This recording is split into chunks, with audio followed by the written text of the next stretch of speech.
مذہبی دینی تنظیمات کے عہدیداران، نمائندگان اور کمیونٹی سروسز فراہم کرنے والی عظیم آرگنائزیشنز کے بانیان اور تحریک منہاج القرآن کویت کے جملہ فورمز، جس میں منہاج القرآن ویمن لیگ، منہاج القرآن یوتھ لیگ، علماء کونسل اور بالخصوص منہاج ایجوکیشن سوسائٹی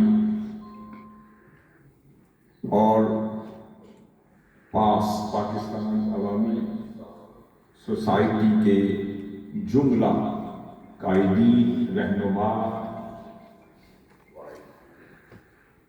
آرگنائزرز اور وہ تمام افراد جو پوری کمیونٹی سوسائٹی کو ریپرزینٹ کرتے ہوئے آج کے اس خوبصورت محفل میلاد مصطفیٰ صلی اللہ علیہ وسلم کی رونق بنے، اور ہماری خواتین، بہنیں اور وہ نوجوان جو دن رات اس پروگرام کی کامیابی میں اپنا کردار ادا کرتے رہے، اور جو احباب جو سٹیج پر تشریف لا کر خواہ وہ آقا صلی اللہ علیہ وسلم کی بارگاہ میں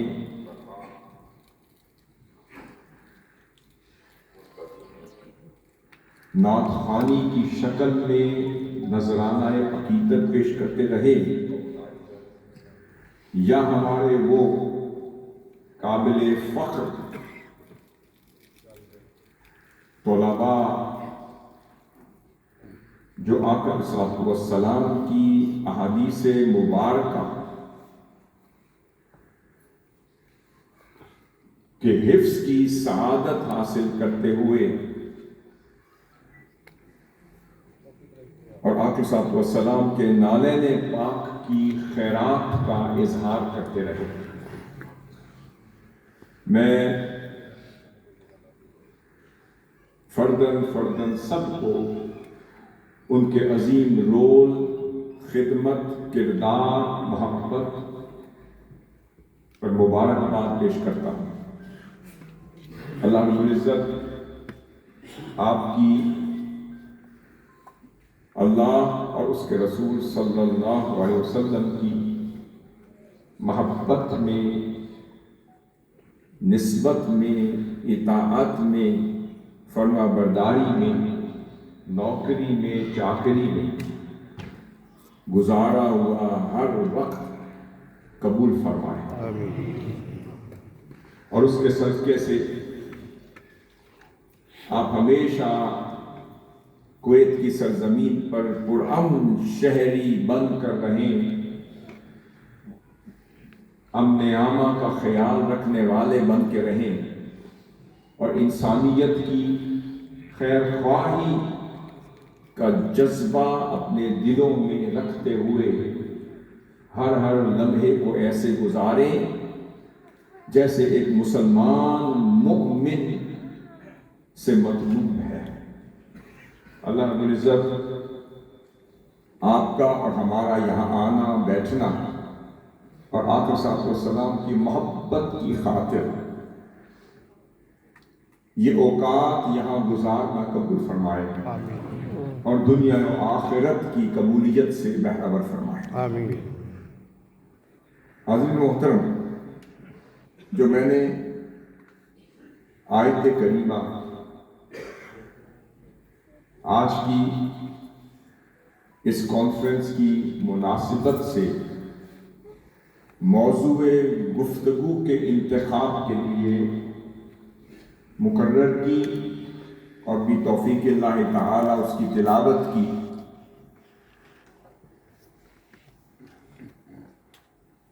اب اس کا ترجمہ میں آپ کے سامنے رکھتا ہوں تاکہ ہم اس سے اپنے موضوع کو اخذ کرتے ہوئے آگے چل سکیں۔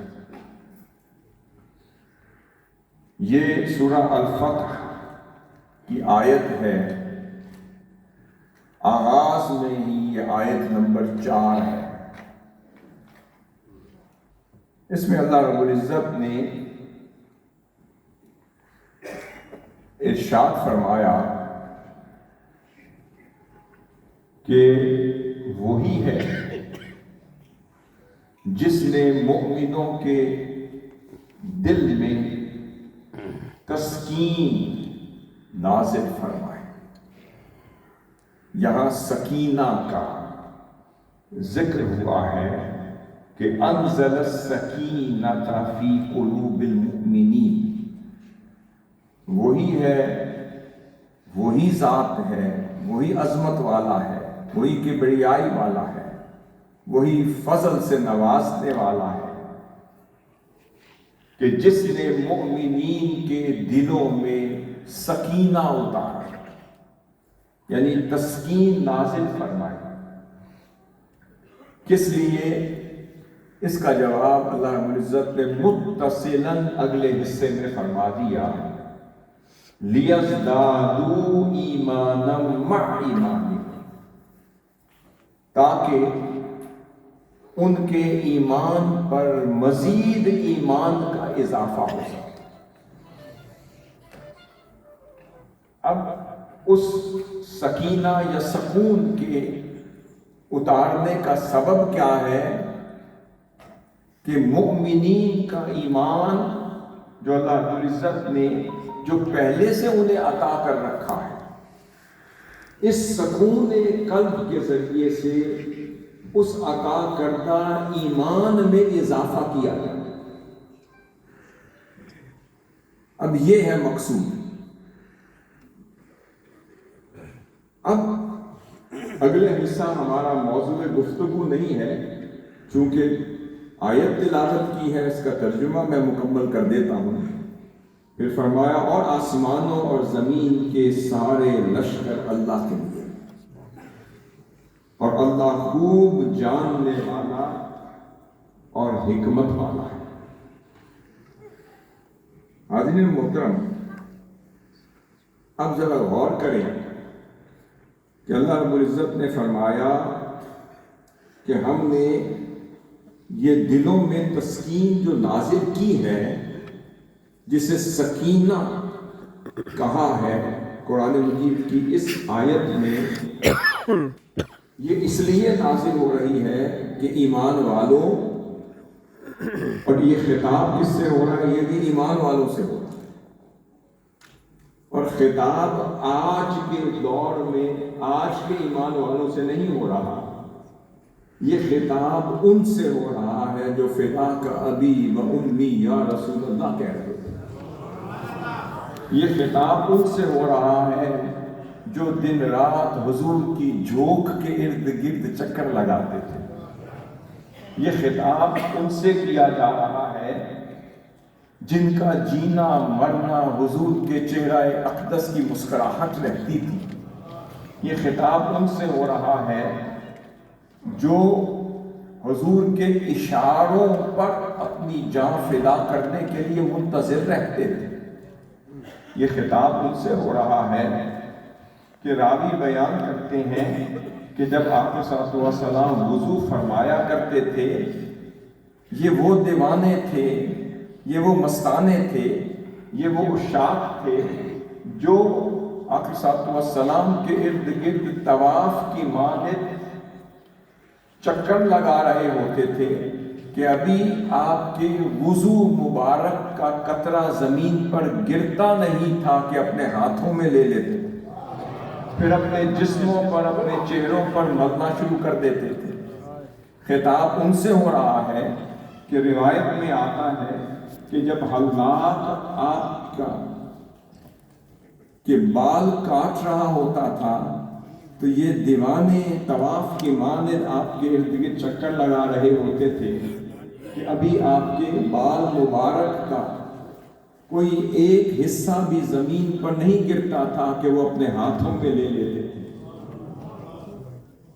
خطاب ان سے ہو رہا ہے کہ جو حدیبیہ کے مقام پر موجود ہیں، اور ذہن نشین رہے کہ یہ سورہ الفتح جو ہے یہ حدیبیہ کے مقام پر نازل ہو رہی ہے، اور سبب نزول بھی وہی ہے، اور یہ اس وقت نازل ہو رہی ہے کہ جب آپ علیہ الصلوۃ والسلام صحابہ کرام کو بیت اللہ کی زیارت کے لیے لے کر پہنچتے ہیں، مگر کفار و مشرکین آپ کو داخل نہیں ہونے دیتے، اور جس پر ایک معاہدہ طے ہوتا ہے، اور بڑی کمزور شرائط پر آقا صلی اللہ علیہ وسلم دستخط فرما کر صحابہ کرام کو فرماتے ہیں، صحابیوں آؤ واپس چلتے ہیں۔ وہ آقا صلی اللہ علیہ وسلم کا چہرہ اقدس تکتے رہ گئے۔ حضور نے فرمایا کہ اب میں نے ایک معاہدہ کر لیا ہے، اب واپس جانا پڑے گا، احرام کھول دو اور اپنے جانور جو ساتھ لے کر آئے تھے وہ بھی ذبح کر دو۔ تعداد بھی 1400 سے 1500 کی ہے، نہ تعداد میں کمی ہے، نہ عزم میں کمی ہے، نہ ارادے میں کمی ہے، نہ جرت میں کمی ہے، نہ قوت میں کمی ہے، نہ ایمان میں کمی ہے۔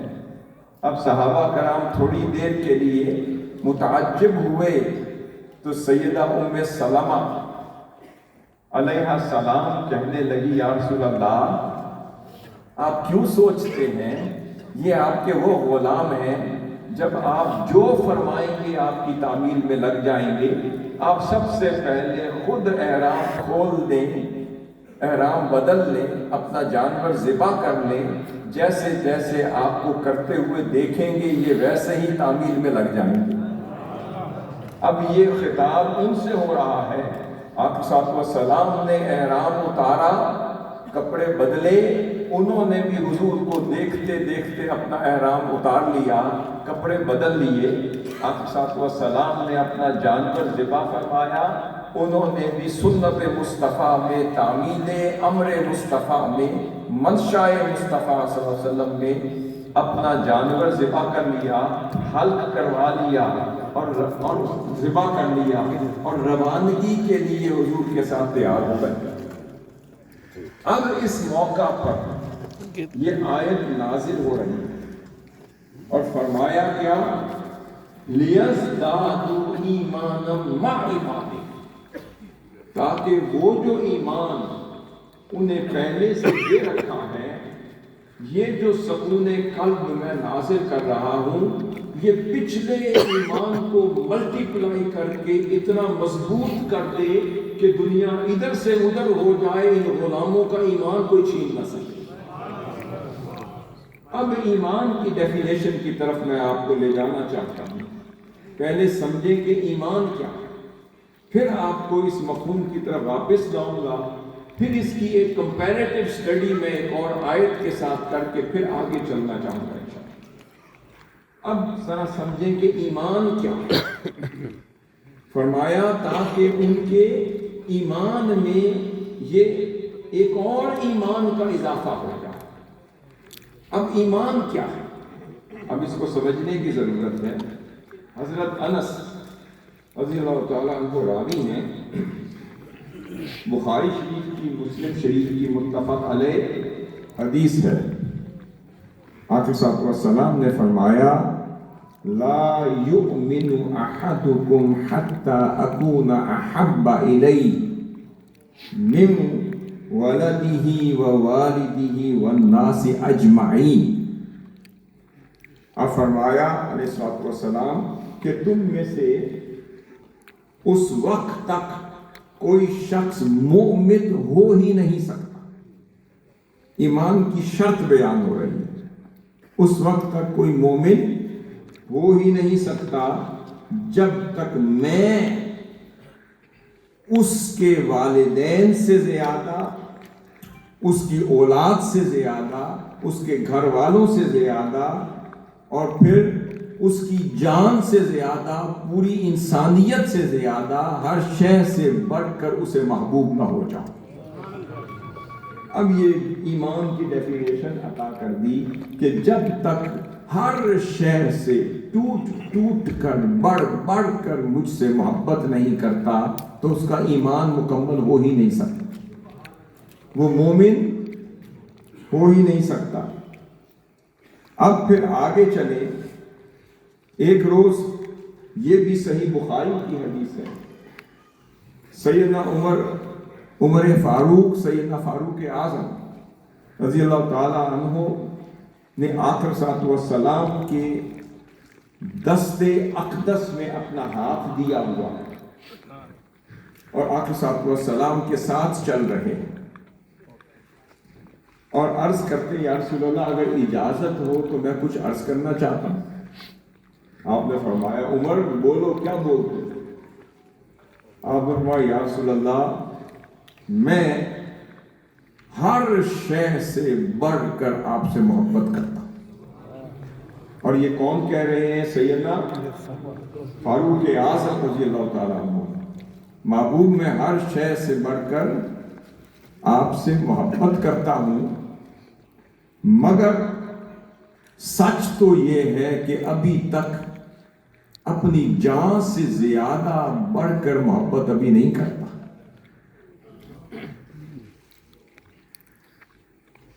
میں لا، آپ صلی اللہ علیہ وسلم نے فرمایا نہیں، لا عمر لا، ابھی تیرا ایمان مکمل نہیں ہو سکتا۔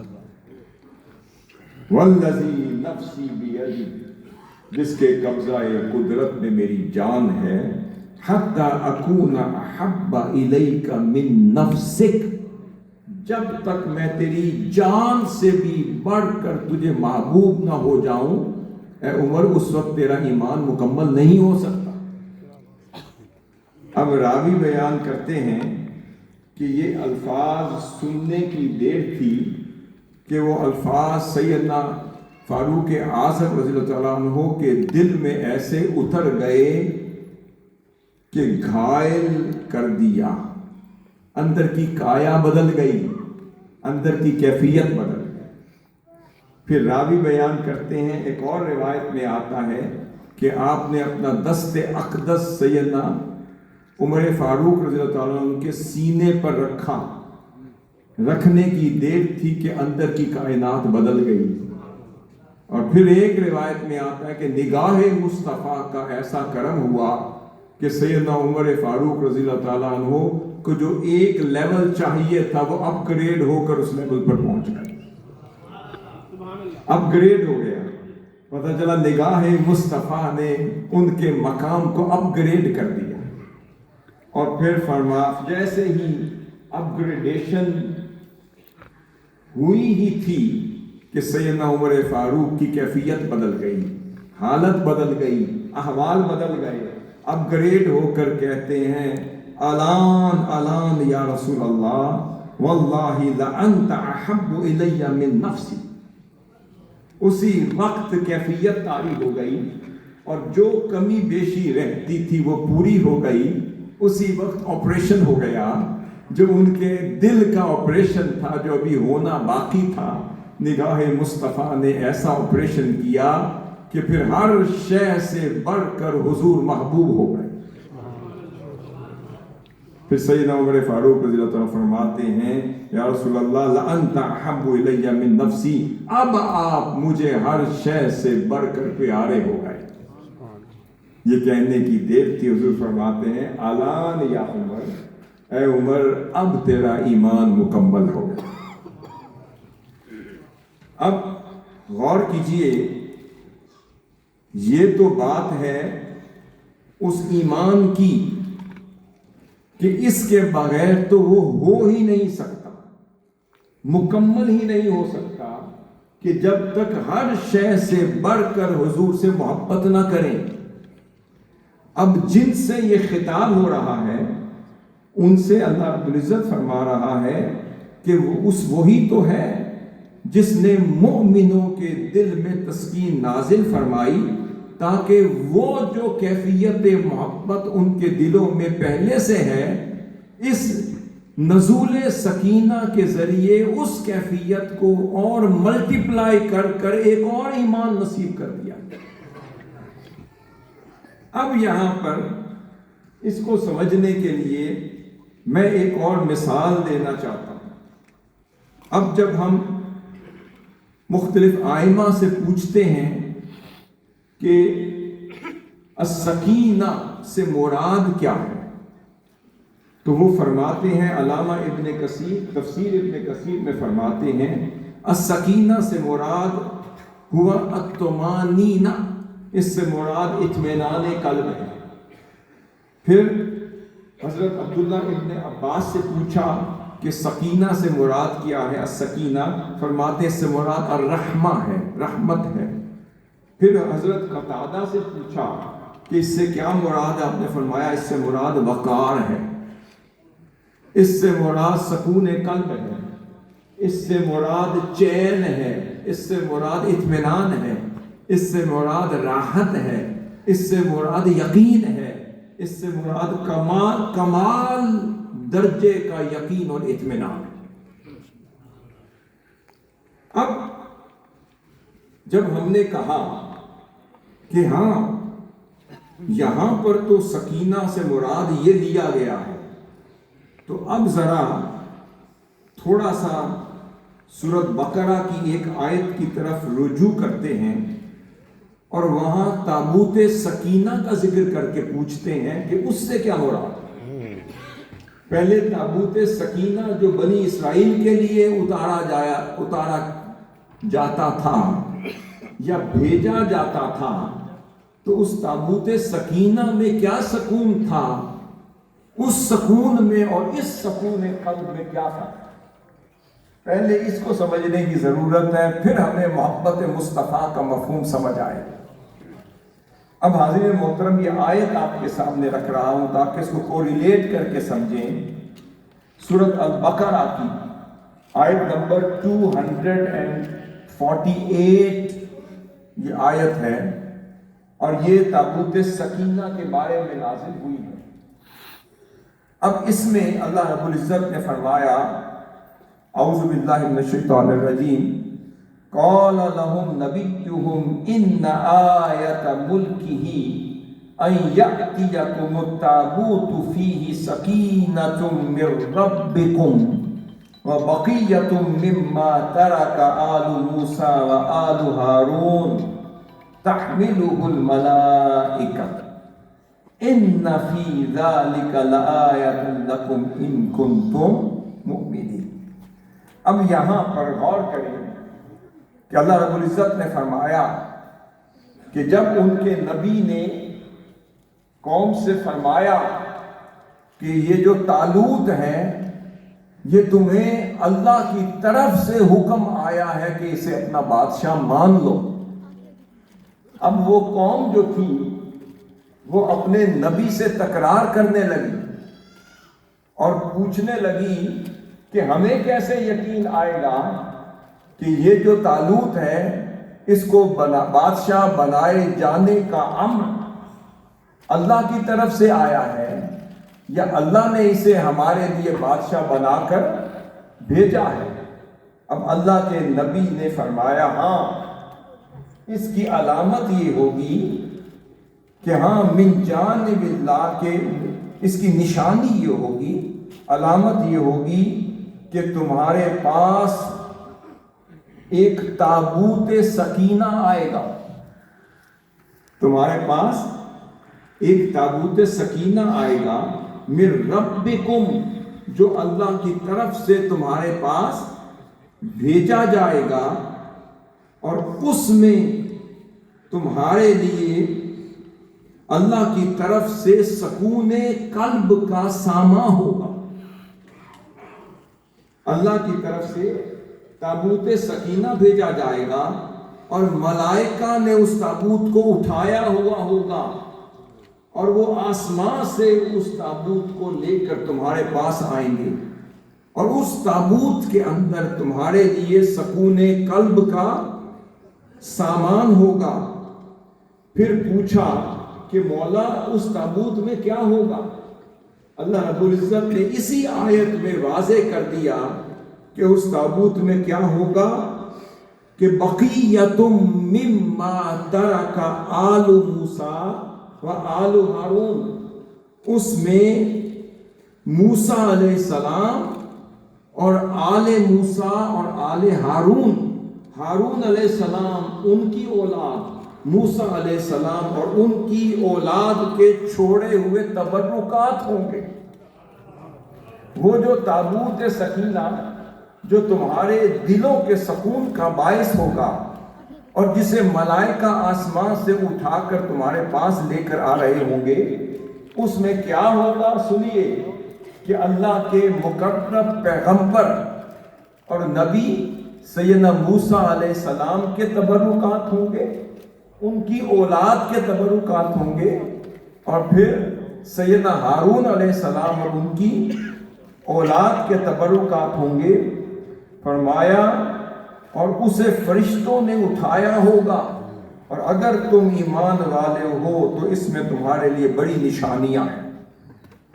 اب یہاں سوال یہ پیدا ہوتا ہے کہ میں مفسرین کا ذکر کر دیتا ہوں اس کو سمجھانے سے پہلے۔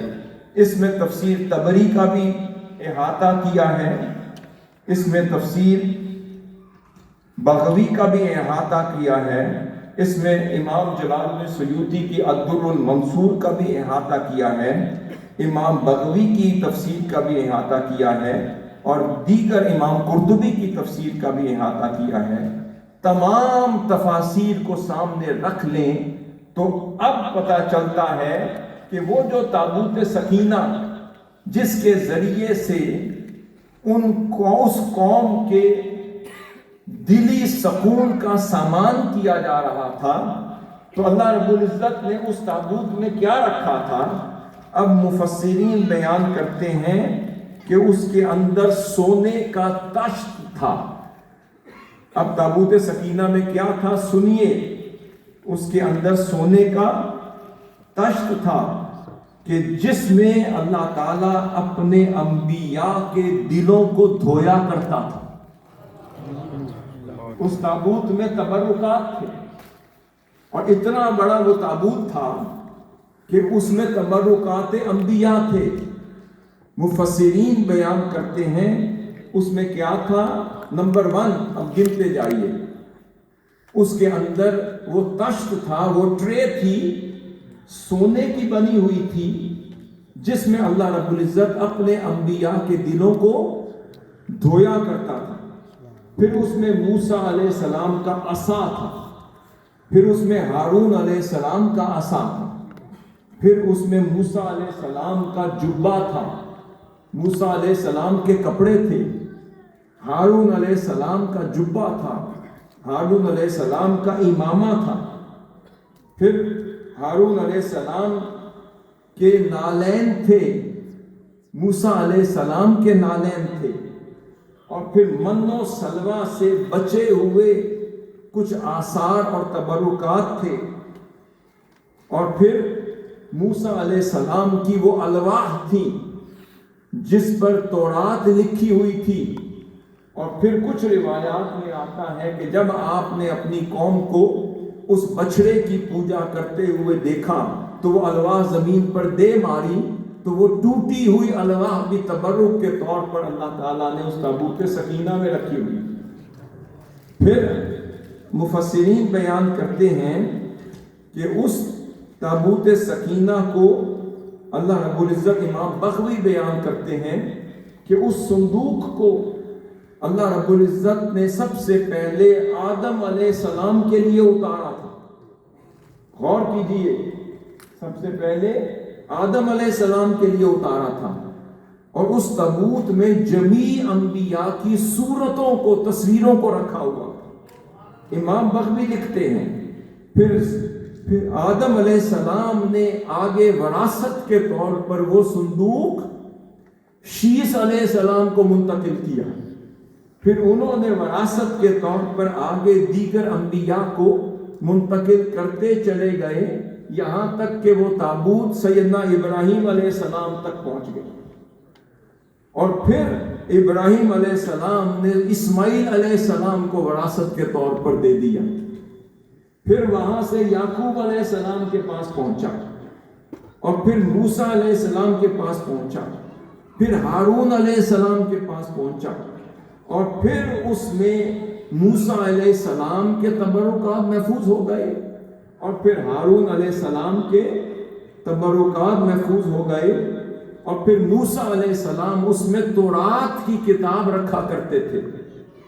اب سنیں کہ اب مفسرین بیان کرتے ہیں کہ وہ تابوت سکینہ کس لیے استعمال ہوتا تھا کہ جب بنی اسرائیل دشمنوں سے لڑنے کے لیے میدان جنگ میں جایا کرتی تھی تو وہ اتنا بڑا بھاری بھرکم تابوت جس میں جمیع انبیاء کے تبرکات چھپائے ہوئے اور محفوظ کیے ہوئے تھے، وہ لے کر اٹھا کر میدان جنگ میں جایا کرتی تھی، اور ان کا واسطہ دے کر اللہ رب العزت سے فتح و نصرت مانگا کرتی تھی۔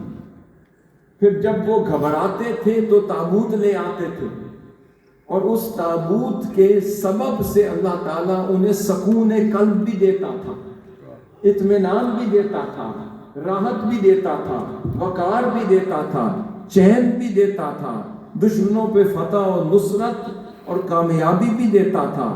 جب بھی وہ گھبراتے تھے تو اتنا بڑا تابوت اٹھا کر لاتے تھے، اور کسی بھی دشمن سے لڑنے جاتے تھے اس کا وسیلہ پیش کر کے دعا کرتے تھے تو اللہ رب العزت انہیں فتح و نصرت عطا کرتا تھا۔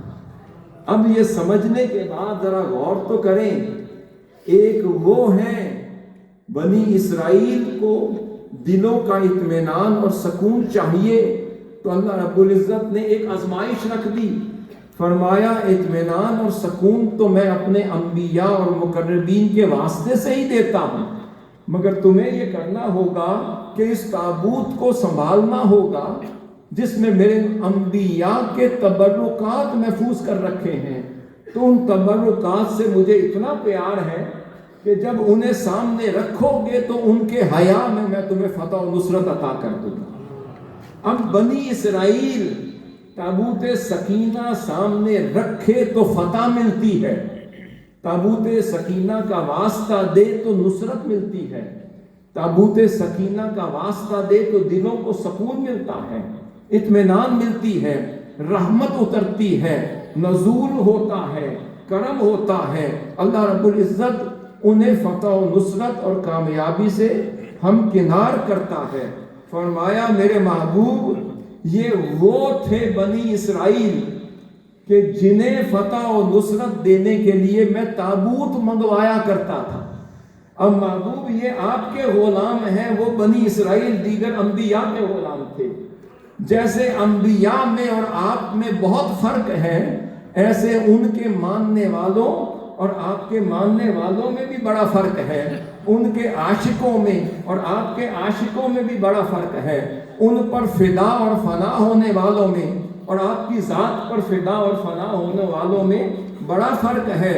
وہ بنی اسرائیل تھے، وہ تابوت اٹھاتے تھے تو فتح ملتی تھی۔ یا رسول اللہ اب آپ کے محبین عاشقین اور صحابہ کو نہیں کہتا کہ کوئی تابوت اٹھائے، ان کو تابوت اٹھوا کے فتح دیتا تھا۔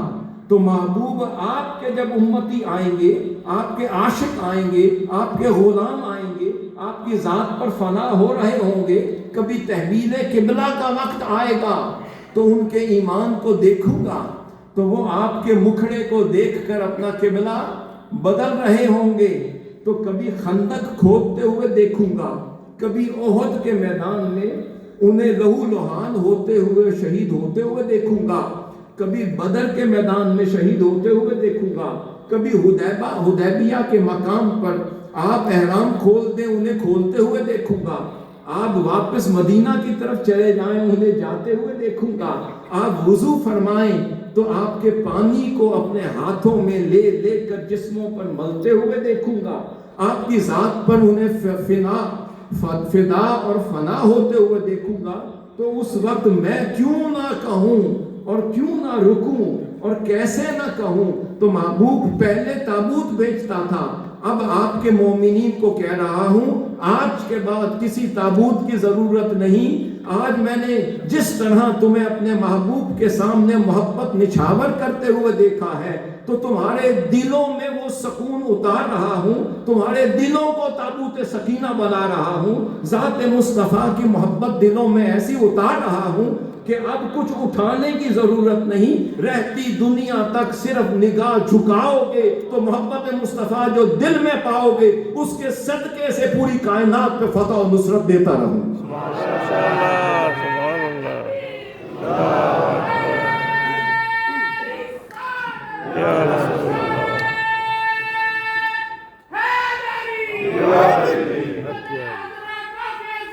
منہاج القرآن.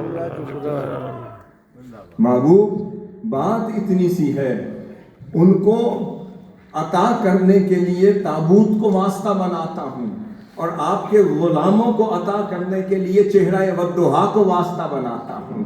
وہ تابوت رکھیں تو راحت ملتی ہے, یہ چہرہ والضحیٰ کو تکتے چلے جائیں تو سکون قلب ملتا ہے. وہ تابوت سامنے رکھیں تو دشمنوں پر فتح ملتی ہے. یہ صرف غلام مصطفیٰ بن جائیں, حضور کی یاد میں گم ہو جائیں, فدا کا ابی و امی کہتے چلے جائیں, آپ کی خاطر جیتے رہیں, آپ کی خاطر مرتے رہیں, آپ کی اداؤں کو دیکھ کر اپنی اداء درست کرتے چلے جائیں. جیسے جیسے آپ عمل کریں آپ کی تعمیل میں زندگیاں درست کرتے چلے جائیں. تو محبوب آج میں نے وہ مقام آپ کی خاطر آپ کی امت کو تا قیامت دے دیا کہ دل کے آئینے میں ہے تصویر یار, جب ذرا گردن جھکائی دیکھ لی. ماشاءاللہ ماشاءاللہ ماشاءاللہ. حاضر محترم, پھر یہ وہ فرمایا اب محبوب آج کے بعد آپ کے غلاموں کو یقین محکم دے دیا. میں نے یقین محکم دے دیا, ایک ایسا سکون قلب دے دیا اور انہیں پھر آیت قرآنی کے ذریعے سے بتا دیا کہ ما کان اللہ لیعذبہم وانت فیہم, کہ محبوب جب تک آپ ان کے دلوں میں رہیں گے ہم عذاب دے ہی نہیں سکتے. محبوب ان کو کہتا تھا تابوت لاؤ, واسطہ دو تو پھر ملے گی. فرمایا اب آپ کے غلاموں کو کہتا ہوں اب تابوت کی ضرورت نہیں, تمہارے دلوں کو ہی مسکن مصطفیٰ بنا دیا, تمہارے دلوں کو ہی آئینہ محبت مصطفیٰ بنا دیا. اب محبوب کو تمہارے دلوں میں اتار دیا. اب نگاہ مصطفیٰ بھی تمہارے دلوں میں ہے, صورت مصطفیٰ بھی دلوں میں ہے, عشق مصطفیٰ بھی دلوں میں ہے, محبت مصطفیٰ بھی دلوں میں ہے, تعلق مصطفیٰ بھی دلوں میں ہے, نسبت مصطفیٰ بھی دلوں میں ہے, اور تصور یار بھی دلوں میں ہے. اب تابوت اٹھانے کی ضرورت نہیں, جو سوئے گنبد خضرا ہو گیا اسی کا دل تابوت سکینہ ہو گیا. ماشاءاللہ. حاضرین, اس کے بعد اب آگے چلتے ہیں کہ اللہ رب العزت نے فرمایا کہ ہاں اب محبت کو سمجھ لیا کہ یہ بات کیا تھی کہ اللہ نے حضور کے غلاموں کا لیول آف محبت دیکھ لیا. اب اس مقام پہ پہنچ گئے. فرمایا یا رسول اللہ اب میں نے آپ کے امتیوں کے دل میں مچلنے والی محبت کے چراغ کو دیکھ لیا. اب وہ ایسا جلا ہے کہ رہتی دنیا تک کوئی بجھا نہیں سکتا, کہ آپ کی صحبت اور نسبت نے انہیں اتنا پختہ کر دیا کہ آپ واپس حدیبیہ نہ بھی آئیں تو مجھے آپ کے محبوب آپ کے محبین کی یہ ادا اتنی پسند آ گئی کہ میں نے جاتے جاتے میں نے نصرت اور فتح کی کامیابی کا اعلان ویسے ہی کر دیا اور کہہ دیا انا فتحنا لک فتحا مبینا, کہ محبوب اب جا تو رہے ہیں, اب تابوت کی ضرورت نہیں. محبوب آپ کی ذات, آپ کا تصور ہی تابوت سکینہ ہو گیا. اب جو آپ کی خاطر جا رہے ہیں تو جاتے جاتے انہیں خوشخبری بھی دے رہا ہوں کہ ہم نے تمہارے لیے فتح و نصرت لکھ دی. اس سال نہیں مگر ایسی لکھی ہے جسے کوئی بدل نہ سکے گا. اب یہاں پر حاضر محترم محبت کو صرف ایک اور اینگل سے سمجھتے ہیں کہ ابو یعلا کی حدیث ہے جو مسند ابو یعلا میں آئی ہے کہ اللہ رب العزت قیامت کا دن ہوگا اور اللہ تعالی مشرکین سے فرمائے گا کہ کدھر ہے تمہارے بت، کدھر ہے وہ تمہارے معبود جن کی تم دنیا میں پوجا کرتے تھے؟ پھر ان کفار اور مشرکین کی نگاہوں کے سامنے ان کے معبودوں کو اور بتوں کو لایا جائے گا اور اللہ رب العزت فرشتوں کو فرمائے گا انہیں دوزخ میں ڈال دو۔ ان کفار اور مشرکین کی نگاہوں کے سامنے ان کے بتوں کو، ان کے معبودوں کو، ان کے محبوبوں کو دوزخ میں ڈال دیا جائے گا۔ پھر اللہ فرمائے گا کہ کیا تم ان سے محبت کرتے تھے؟ وہ مشرکین کہیں گے ہاں یا رب ہم ان سے محبت کرتے تھے۔ فرمائے گا اگر تم اپنی محبت میں سچے تھے تو ان کے پیچھے دوزخ میں کود جاؤ۔ جب فرمائے گا کود جاؤ تو وہ اللہ کی بارگاہ میں معذرت پیش کرنے لگ جائیں گے۔ وہ کہیں گے نہیں مولا ہمیں معاف کر دے، ہمیں تو ان ظالموں نے، بے ایمانوں نے ہمیں تو گمراہ کر دیا۔ اللہ فرمائے گا کیسے گمراہ کر دیا؟ کہ بھائی تمہاری معذرت آج قبول نہیں کر سکتا، تمہیں عقل دی تھی، تمہیں سمجھ دی تھی، تمہیں سمجھ اور بوجھ دی تھی، تمہیں فہم و فراست دی تھی، تم اس فہم و فراست کو بروئے کار لاتے ہوئے اس وقت انکار کر دیتے، ان کی گمراہی کا شکار نہ ہوتے، ان کی پیروی نہ کرتے۔ اب جب انہیں اپنا محبوب بنایا تو محب تو وہ ہوتا ہے جو محبوب کے پیچھے جائے۔ اگر اپنی محبت میں سچے ہو تو کودو۔ وہ کہیں گے مولا معاف کر دے، ہم ان کی محبت سے دستبردار ہوتے ہیں، انہیں چھوڑتے ہیں، یہ ہمارے معبود نہیں ہیں، نہ ہمارے محبوب ہیں نہ ہمارے معبود ہیں۔ اب مسند ابی اعلیٰ کے اگلے حصے میں آتا ہے، اللہ رب العزت فرمائے گا رکو ذرا میں تمہیں بتاتا ہوں کہ پھر محب کون ہوتا ہے۔ رکو ذرا میں تمہیں بتاتا ہوں کہ محبت کرنے والے کون ہوتے ہیں۔ پھر اللہ رب العزت پھر اب فرمائے گا کہ والذین آمنوا اشد حبا للہ، فرشتوں وہ جو مجھ سے ٹوٹ ٹوٹ کر محبت کیا کرتے تھے وہ کدھر ہیں؟ پھر اللہ کی محبت والوں کو، اللہ سے عشق کرنے والوں کو بلایا جائے گا۔ اللہ پوچھے گا فرشتوں یہ کون ہیں؟ وہ کہیں گے مولا یہ تیرے عاشق تھے، یہ تجھ سے عشق کرتے تھے، تجھ سے محبت کرتے تھے، ٹوٹ ٹوٹ کر محبت کرتے تھے۔ خدا فرمائے گا اچھا کیا تم لوگ مجھ سے محبت کرتے تھے؟ وہ کہیں گے ہاں مولا میں ٹوٹی پھوٹی کوشش کرتے تھے، تیری محبت کا نام بھرتے تھے۔ اللہ فرمائے گا اچھا اگر تم اپنی محبت میں سچے ہو تو دوزخ میں چھلانگ لگاؤ۔ اگر اپنی محبت میں سچے ہو تو دوزخ میں چھلانگ لگا دو۔ راوی بیان کرتے ہیں وہ رقص کرتے ہوئے دوزخ میں کود جائیں گے، وہ رقص کرتے ہوئے دوزخ میں کود جائیں گے، کہیں گے مولا ہمیں نہ دوزخ سے غرض ہے نہ جنت سے غرض ہے، نہ ہم جنت والے ہیں نہ دوزخ والے ہیں، نہ حور والے ہیں نہ قصور والے ہیں، نہ محلات والے ہیں نہ مقامات والے ہیں، نہ ہم بالا خانوں والے ہیں، نہ دودھ اور شہد کی نہروں والے ہیں، نہ جنت کے لیے آئے تھے نہ جنت ہمیں لے کر آئی ہے۔ مولا ہم تو تیرے دیدار کے متلاشی تھے، تیرے دیدار والے ہیں، تیری رضا والے ہیں۔ اگر محبوب تیری رضا اس میں ہے کہ دوزخ میں کود جاؤ تو دوزخ ہی جنت ہے۔ محبوب ہم تو تیری رضا والے ہیں، اگر تیری رضا دوزخ میں کودنے سے ملتی ہے تو ساری دوزخیں ہمیں قبول ہو۔ یہ کہہ کر وہ رقص کرتے ہوئے کودتے جائیں گے۔ اللہ فرمائے گا دیکھو فہذا ہوا عشق، یہ دیکھو یہ عشق ہے، یہ دیکھو یہ عاشق ہے۔ اور محبت کسی سے کرنی ہو تو اس کا اندازہ لگاؤ ان محبوبوں محبین سے کہ محبت کرنا کیسا۔ حضرت محترم جامع ترمذی کی حدیث ہے اور کتاب الزہد میں آئی ہے، ایک شخص بہت خوبصورت حدیث ہے. ایک شخص آقا صلی اللہ علیہ وسلم کی بارگاہ میں حاضر ہوا. اس نے عرض کیا یا رسول اللہ واللہ انی لا احبک. ایک شخص آقا صلی اللہ علیہ وسلم کی بارگاہ میں آیا اور کہتا یا رسول اللہ خدا کی عزت کی قسم میں آپ سے بڑی محبت کرتا ہوں. آقا صلی اللہ علیہ وسلم نے اسے فرمایا انظر ماذا تقول. اے بندے ذرا غور تو کر تو کیا کہہ رہا ہے. اسے پکا کرنا چاہتے تھے. پھر کہنے لگا واللہ انی لا احبک یا رسول اللہ خدا کی عزت کی قسم میں آپ سے بہت محبت کرتا ہوں. پھر آپ نے فرمایا انظر ماذا تقول. غور تو کر تو کیا کہہ رہا ہے.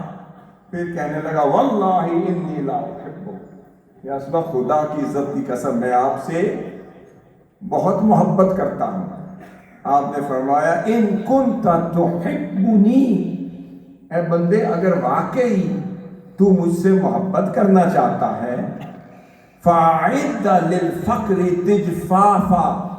اگر تو مجھ سے محبت کرتا ہے تو تنگ دستی مشکلات اور مصائب اور آلام اور پریشانیوں کے لیے پھر تیار ہو جا. پھر فرمایا فَإِنَّ الْفَقْرَ أَسْرَعُ إِلَى مَنْ يُحِبُّنِي مِنَ السَّيْلِ إِلَى مُنْتَهَاهُ.